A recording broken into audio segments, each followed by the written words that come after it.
There she is. Well, thanks for helping me solve our technical difficulties there. Right. Yeah. Yeah. I guess we'll see. All right, so we're rolling now. So let's get into it, man. I like to keep these short and sweet. Okay. Okay. All right. So first off, let's go ahead and introduce yourself for those that don't know who you are. Hey, how's it going? My name's Evan Golden Hopper. I am a friend of Cam, musician, um, self-proclaimed artist, I suppose. Yeah. I like that. Friend of Cam ranks above artist for Quell. I mean, in my in my opinion, I think that's something more worth bragging about. But yeah, I mean, That's very thoughtful. I love that. All right, so let's get into it, man. When did you first start playing music, and when did you start releasing music? well, music started for me when I was young. My a lot of people don't know this, but my grandparents were bluegrass musicians, and so like when I was around 8, 9 years old, when I could finally like start like holding down the guitar strings, my grandfather got me an acoustic guitar. I actually still have that guitar too. It was an old Alvarez guitar, and I started learning bluegrass, or what my grandparents call old timey music. So it was like real traditional bluegrass stuff. So like I Overlooked an Orchid by Carl Smith, or Blue Moon of Kentucky by Bill Monroe, Under the Double Eagle, like real old stuff. And so I did that with them for, I don't know, probably a couple years, and then lost a little bit of interest because yeah, it was like old timey music, and I was more kind of getting into punk and rock and roll and stuff. So I wasn't really interested in doing that country stuff, and I started getting into like, playing heavier things. And my granddad was still very like instrumental in that. So like when I told him I wanted to like play electric guitar, he actually bought me my first electric guitar, which was a 7-string Squire. And it was about then. I think he got me that guitar when I was 13. And when I was 14, I met one of my lifelong friends, this guy Tom, and we started our first band together. It was at the time it was just a 2-piece sort of grindcore punk metal thing, and then we got another buddy of ours to play bass. And so about 15, I think, is when we did our very first. We chipped in some money and we bought this analog recorder. This is Yamaha AWG 16. I think that was what it was called. It was like a analog recorder with 8 like physical tracks and like 8 digital tracks, and we just like put our heads together and tried to figure out this thing, and we just like made these like burn CDs that then we just like wrote on with Sharpie, and we would hand out at shows and stuff like that. So that was the first time we ever released anything. Oh, that's awesome. I love that. That's exactly how we used to do it. Sit at home with the four. We had a 4 track Okay. and try and figure that out. And then yeah, sitting up drinking raspberry Stoli and burning CDRs and handing them out everywhere you went. These things were just flying everywhere. Oh, it was a nightmare, but it was also kind of funny too, because like there is like some recordings that like we didn't understand anything. Like we didn't understand how to like layer stuff. We didn't understand the, Mhm. having gain too loud. So there was like it's Right. like one track. The band room was like close to this radio station that was like right across the road, like just down the hill from our band room. And we were like picking up radio signals on like our guitars, and we didn't even realize it until we'd play a song back and there'd be like some voice in the background. We're like, what That's the hell awesome. is that voice? But it Like turned out over, it was you pretty tapped cool into though. something. Yeah, yeah, it was pretty cool though. It was like Ghost in the Machine or something like that. So, who outside of country music, who were some of your earliest musical inspirations early on, and who is your biggest influence today?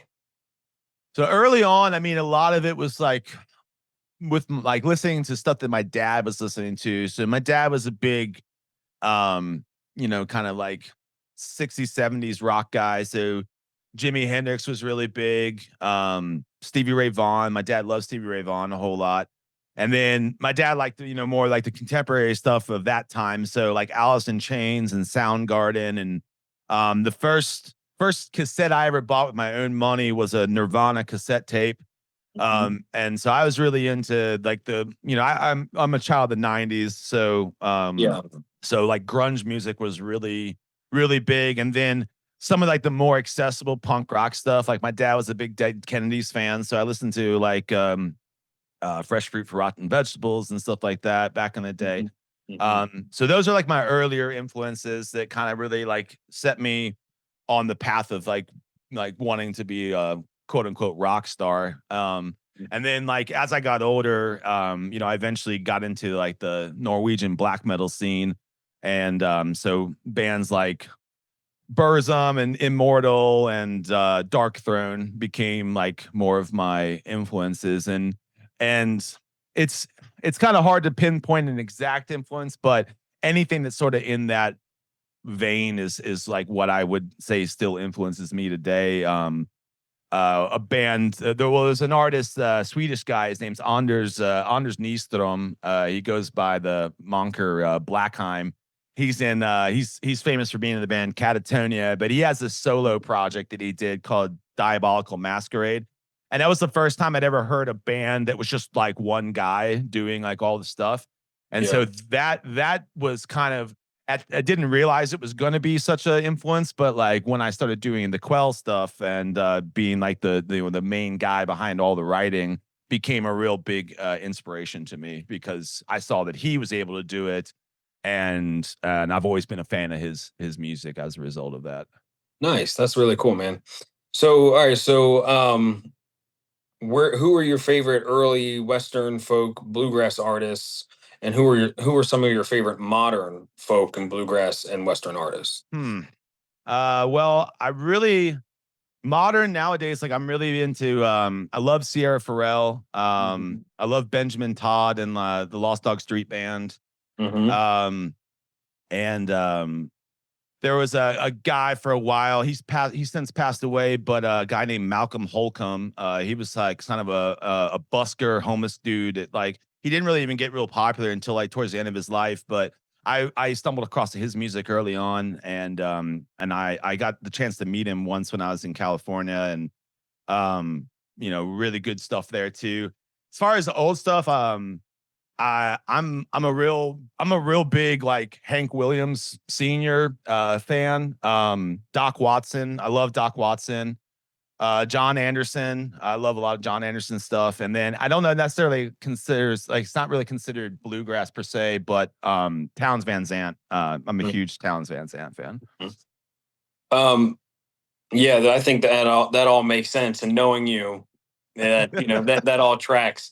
Um, so you do, to my eye, you do have a very unique look. You have like this. It's long hair, but it's like a mohawk under there with like almost like the Lemmy chops in a way. Sure.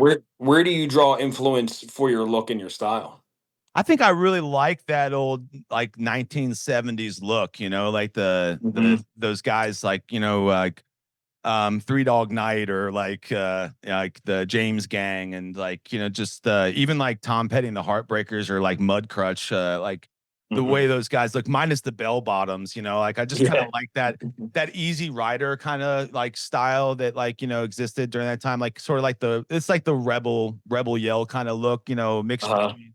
mixed between like like the biker look and like the the psychedelia like freak look Yeah. and I've always with sideburns were like the first thing that ever grew in on me too, so like I was styling them before I ever had a full beard.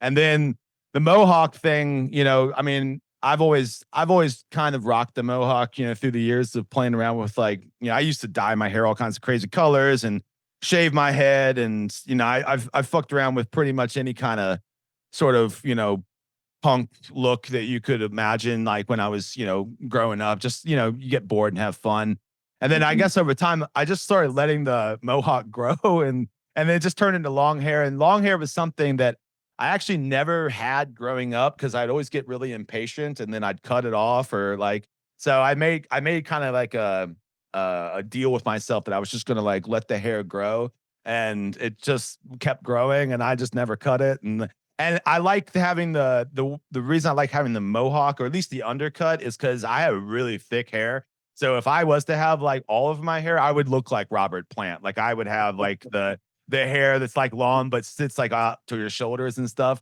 Yeah. So like having the undercut really like helps with that, and it also, I mean, it just feels like cooler, to have it like Mhm. not look cooler, but like literally temperature wise, like feels cooler to have it that way. So yeah, Yeah.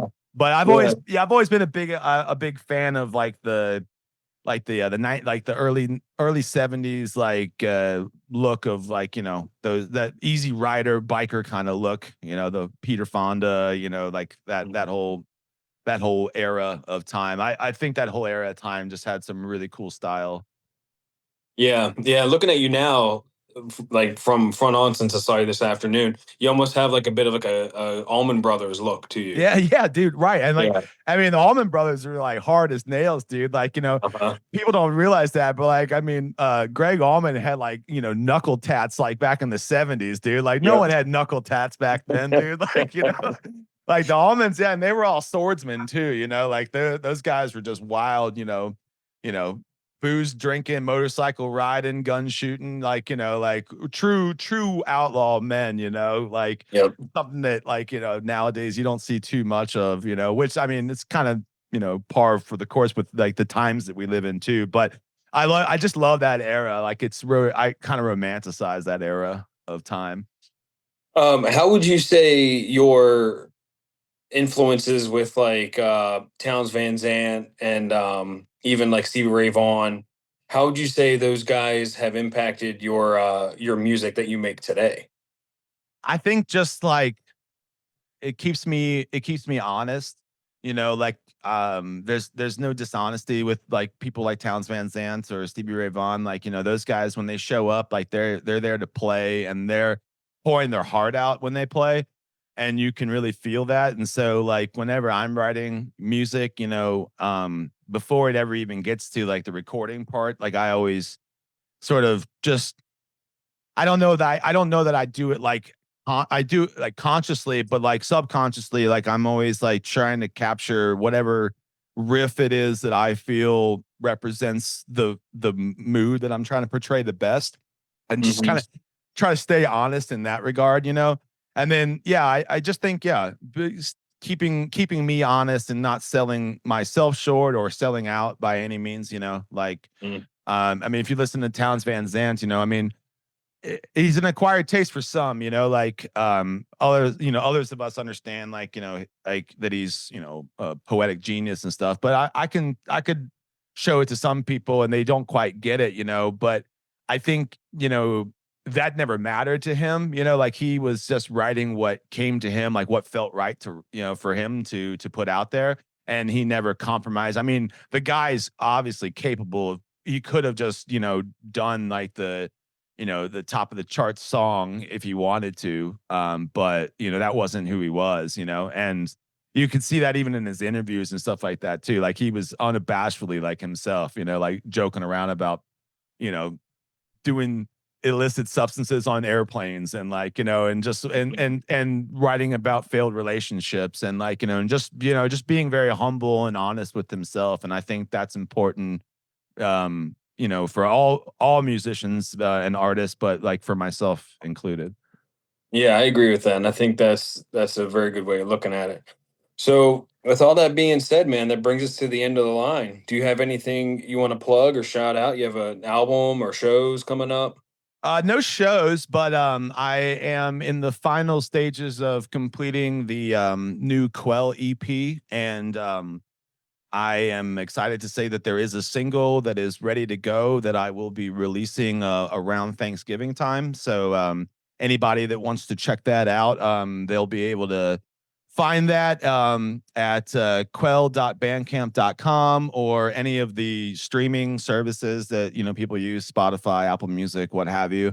And then my Instagram account where I'm where I'm pretty much active the most on is just Quell, Quell, the band, all one word, on Instagram. So in the following, well, next week towards Thanksgiving, I will be announcing that single, and people can go check that out. And I hope they dig it, and I hope everyone's uh I hope that they like it and it goes well, and then everyone will enjoy the EP whenever it finally releases. I'm shooting for the end of this year, beginning like January. That's the hope. The It's just in the hands of the mixing and mastering at the moment. So as soon as that process is done, we'll get it out to everybody. I'm really excited about it. Yeah, that sounds great, man. Well, listen, I appreciate your time and thanks for sitting down and talking with me. Absolutely. Thank you, man.